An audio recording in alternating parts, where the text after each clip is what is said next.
I got the perfect analogy. Be right back. Cold, cold, cold, cold.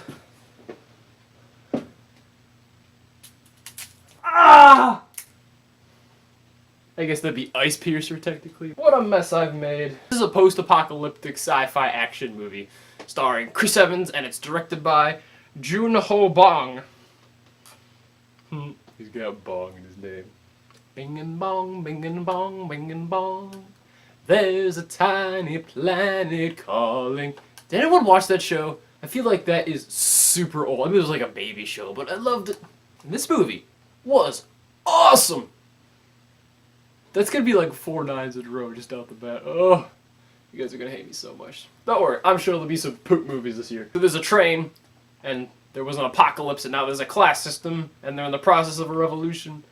Oh my god, it's Hunger Games! The movie's very, very unique. So there's this train, and it's called the Snowpiercer because it's like going through all the snow. And there's this track that goes all the way around the world, and these are the last survivors on the world. They're in this train because there's like the old people who were alive when the apocalypse thing happened, and there's the young people who grew up on this train and don't know anything else. Chris Evans, first of all, can like, if you just watch Captain America or Avengers, you would know, man, he can act. Wow. It's foreign in the way, like, alright, so like, when it shows like the outside of the train, everything's all snowed and frozen over, there's like, I want to say it's bad CGI, but not in a bad way. Like, you know what I mean? Alright, it's not like Legend of Hercules, just poorly made effects. Like it could be a miniature. It's like stylistically, but like it doesn't, like it's very pretty, but you can tell it's fake. That makes sense, right? Like the Grand Budapest Hotel. Like when they're skiing down the thing, like those are clearly like miniatures this big. I mean, but it's still fun to look at. Or maybe it just had a small budget. I don't know. And there's this class system, and they're like being oppressed, and then Chris Evans and the poor people, they're in the back of the train. And then there's the rich people, they're in the front of the train. And then it's a class system, right? There's a really good speech in this movie. I like where Tilda Swinton, she's the White Witch from Narnia. Remember Narnia? That came out so long ago. And then they're like punishing a guy, and she puts a shoe on his head, and is like, this is a shoe on a head. That doesn't make sense. That's what you guys are. Be a shoe. The hat goes on the head, the shoe goes on the foot. You belong at the back of the train. And that's all that, like, class system. So it's them just going through the train, and like, they don't know what's going to be in these cars. Like, there's a dining car. So there's like a aquarium car, and then there's like a sauna car, and then there's like all these, so you never know what's going to be in the next car. One of them is a school, and it's got these little kids that are being fed this Nazi propaganda. It's going from car to car, and then they're like, we got to get to the engine. All the other revolutions have failed because they didn't get to the engine. And this is their revolution, essentially. There's a really cool action scene where it's just like, because early on, they're just fighting these, like, guys that don't pose much of a threat. But then they open the door to a car, and there are all these super heavily armed, like, executioner guys with axes and spears and swords, and they're just like, oh man, and they're like, back up, back up, back. And Chris Evans is a badass. He's got this hatchet, and he's slicing through people. And it's awesome, and it's like 300 slow-mo, but without, like, the super exaggerated CGI blood. Like, there's a bit spatter, and there's some on the axe and on his face. Like, it's realistic chunks of blood.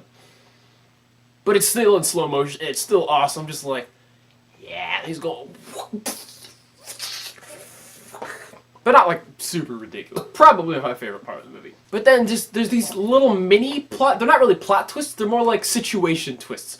Well, like a thing will happen. You'll be like, oh crap, we're screwed. And how they react to it like depends upon how well they're gonna do. I don't want to give an example because I think all of them. Yeah, alright, there's one in the trailer. It's like Chris Evans puts the gun to his head and he pulls the trigger and they're like, they've got no bullet! Thing would happen, and then like, oh wait, this other thing happened, and they have to adapt to the situation. So that was really, really well done.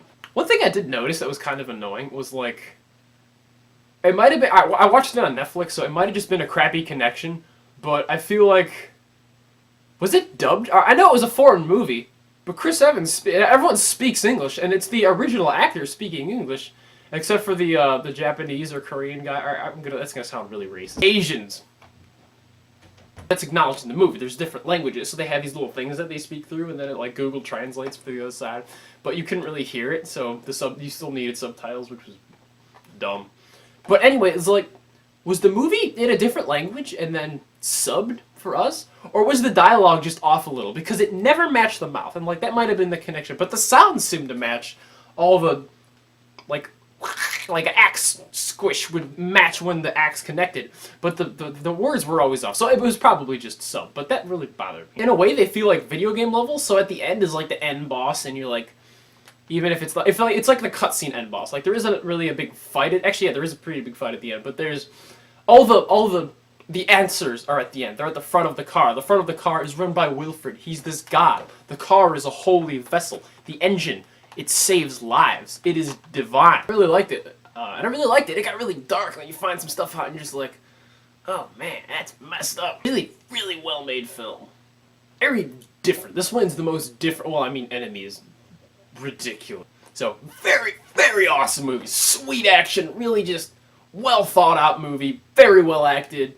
And then this ending, like all this thought-provoking science fiction stuff. And that's all really cool. I promise, all these movies that I'm giving 9s actually deserve it this time. Or maybe, you know, in a month I'll go back in my word and say, these were all 8s. They sucked. Don't listen to me. Kind of like what Gillette did when it came out with its new, like, optical rotating head razor. Like, they showed their own razor. Like, their own old, like this one going up against the new one that spin on the ball. And it's like, if you got this older razor, that's crap. Throw that away. That one sucks. Get this new one. Degrading their own product. Which is kind of funny. What did you think about Snowpiercer? Comment below. Let me know. And always, if you like what you've seen here and you want to see more, click right there to see more. Yeah, I stole Jeremy Johns' ending.